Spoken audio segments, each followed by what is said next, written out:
இயேசு கிறிஸ்துவ நாமத்தினாலே வாழ்த்துக்கள். இந்த நாளின் ஆராதனை நேரத்தில் நடந்த ஒரு அற்புதத்தை அன்பு சகோதரி ரேஷ்மா அவர்கள் கூட ஷேர் பண்ணுவார்கள். கர்த்தர் ஆலய ஆராதனையின் போது நிச்சயமே அசைவாடினார். தம்பிக்கு ஒரு சிறந்த அற்புதத்தை செய்தார். ஸோ கர்த்தரை நான் ஸ்தோத்திரிக்கிறேன். God bless you. இப்போது ரேஷ்மா அவர்கள் இதை பற்றி உங்களுக்கு சொல்லுவார். Praise the Lord. ஆண்டவருடைய நாமத்துக்கு ஸ்தோத்திரம் உண்டாவதாக. இவன் பேர் இவான் ஜோயி.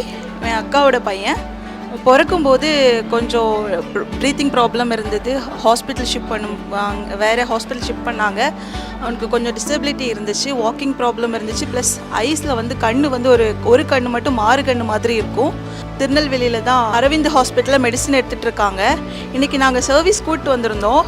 இன்பிட்வீன் சர்வீஸ் முடிச்சுட்டு நாங்கள் பார்க்கும்போது அவன் கண்ணு மட்டும் ரைட் ஐ மட்டும் ரெட் கலரில் இருந்துச்சு. அப்புறம் ஏன் ரெட் கலராக இருந்து அப்படின்னு பார்க்கும்போது கண்ணு பர்ஃபெக்டாக ஹீல் ஆகிருக்கு. முதல்ல இருந்தே எந்த டிசபிலிட்டியுமே அவனுக்கு இல்லை. கம்ப்ளீட்டாக அவன் ஐஸ் அந்த அடுத்த கண்ணு மாதிரி நார்மல் ஆயிடுச்சு. ஆண்டவருக்கே மகிமை உண்டாவதாக. ரியலி 100% ஆண்டவர் இந்த இடத்துல இன்றைக்கி மூவ் பண்ணார். ஆமென்.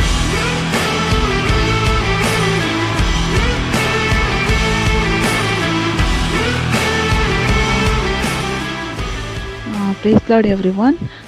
என் பேர் ரேஷ்மா. என் அக்கா பையன் பேர் இவான் ஜோயி.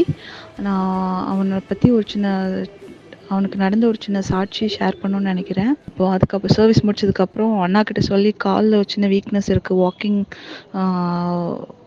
அவனுக்கு சரியாக பண்ண முடியல அப்படின்னு அண்ணாக்கிட்ட சொல்லியிருந்தோம் ப்ரேயர் பண்ணுறதுக்கு. அண்ணாவும் சரியாயிடும் சொல்லி ப்ரேயர் பண்ணி அனுப்புனாங்க. நெக்ஸ்ட் டே மண்டே நாங்கள் பார்க்கும்போது அவனுக்கு வாக்கிங் கூட நார்மல் ஆகிடுச்சு.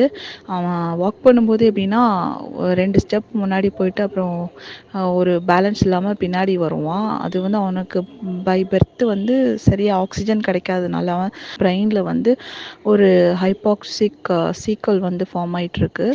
அது என்ன பண்ணும் அப்படின்னா சில்ட்ரன்ஸ் க்ரோ ஆக தான் அந்த வீக்னஸ் காமிக்கும் அப்படின்னு சொன்னாங்க. இப்போது அவனுக்கு ஒரு 2.5 years ஆகும்போது ஒரு சின்ன வீக்னஸ் தெரிஞ்சிச்சு. அப்போ அவங்க எம்ஆர்ஐ பண்ணும்போது டாக்டர்ஸ் சொல்லியிருந்தாங்க, இது சர்ஜரி பண்ண முடியாது, மெடிசின் கிடையாது, ஒன்லி ஃபிசியோதெரப்பி மட்டும்தான் பண்ண முடியும் அப்படின்னு சொல்லியிருந்தாங்க. ஸோ ஃபிசியோதெரப்பி தான் பண்ணிகிட்ருக்காங்க. அதனால் எல்லோரும் ரொம்ப சேடாக இருந்தாங்க. பட் சர்வீஸ்க்கு அப்புறம் நாங்கள் மண்டே வீட்டுக்கு வந்ததுக்கப்புறம் பார்த்தா அவனால் ஸ்டெப்பு நல்லா ஏற முடியுது, ரன் பண்ணும்போது ஃபாஸ்ட்டாக பண்ண முடியுது.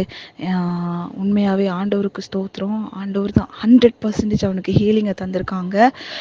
அண்ணாக்கும் நான் ரொம்ப நன்றி சொல்லிக்கிறேன். உண்மையாக அண்ணாவோட டீச்சிங்ஸ் தான் எங்களுக்கு ஹெல்ப் பண்ணுது. தேங்க்யூ ஸோ மச் அண்ணா. And god bless you all. And இன்னும் சொல்லிக்கிறேன், இந்த மாதிரி வீக்னஸோட யாருன்னா உங்களுக்கு குழந்தைங்க இருந்தாங்கன்னா பயப்படாதீங்க, தைரியமாக இருங்க. ஆண்டவர் உங்களுக்கும் அற்புதம் செய்வார், எல்லாமே சரி பண்ணுவார். இயேசு நாமத்தினாலே ஆமென்.